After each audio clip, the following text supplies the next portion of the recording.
কোনো আলেমকে দেখবেন না ও একটা বিল্ডিং এর হিসাব দিচ্ছে, রড এত টন লাগবে, সিমেন্ট এত বস্তা লাগবে। কোনো আলেম করবে না এটা, দেখবেন আপনি।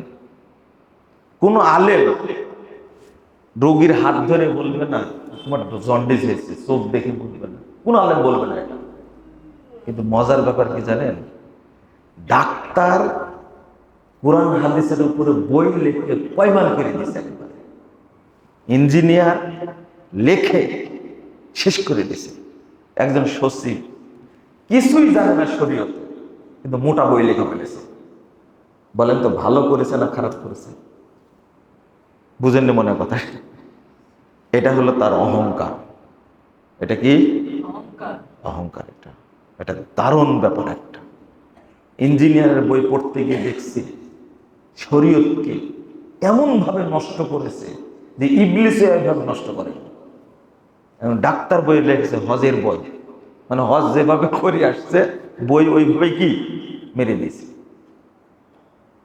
বেটা আপনি ডাক্তার মানুষ, হ্যাঁ, আপনি যদি অর্থনীতিবিদ, একজন বড় আলেম বেলাল ফিলিপস, আপনি তার মতো যদি মাদানি হন, বড় আলেম হন, লেখেন আপনি। কিন্তু আপনি লেখাপড়া না করে হজের বই লিখলেন কেন? বুঝেননি? আপনার রাগ করলেন নাকি?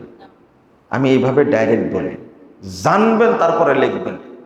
ও হজটাকে কুরবানি করে দিয়েছে বইয়ের মধ্যে, শেষ করে ফেলেছে। কিন্তু কোনো আলেম এটা করেন?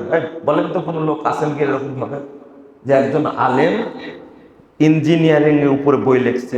দেখবেন, আপনি দেখাতে পারবেন? আপনার হায়াত পর্যন্ত গ্যারেন্টি দিলাম, অন্তত এই ইজ্জতটা তারা রাখছে, ওই বই লেখা নিয়ে। ডাক্তারের উপরে বই লিখছে একজন আলেম, দেখান তো দেখি। আপনি লিখতে গেলেন কেন? কোনো আলেম আমি পাইনি। বা ফিজিক্সের উপরে একটা বই লিখেছে, দেখান।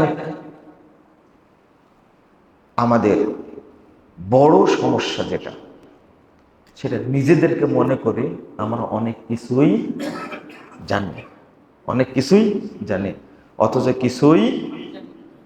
যেমন আমাদের কাজই পড়ানো, পড়া, লেখা, বক্তব্য দেওয়া, অথচ আমি মনে করি, আল্লাহ কসম করে বলছে, আমি কিছুই জানি না। আমি নিজে মনে করি এত জানার বিষয় আছে।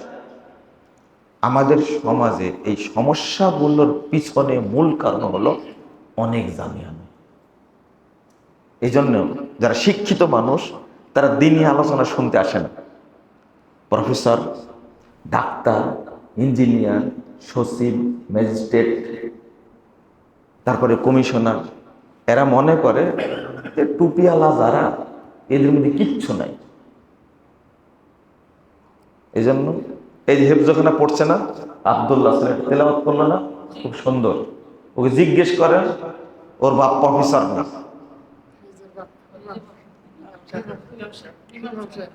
এখানে উপস্থিত আমি চিনি না, এমনি বলছি।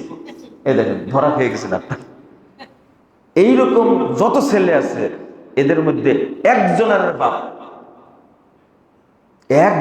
বাপ শিল্পপতি নেই। যান জিজ্ঞেস করেন শিল্পপতি আছে কিনা, নেই, পাবেন না আপনি। একজনের বাপ সচিব নাই, একজনের বাপ বড় ব্যবসায়ী নাই, আপনি যান জিজ্ঞেস করেন।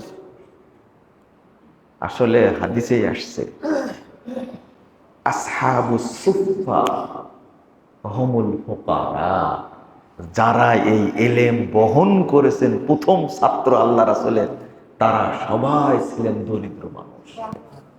কিয়ামত পর্যন্ত আপনাদের মতো মানুষগুলোই এই এলেম বহন করবে ইনশাআল্লাহ।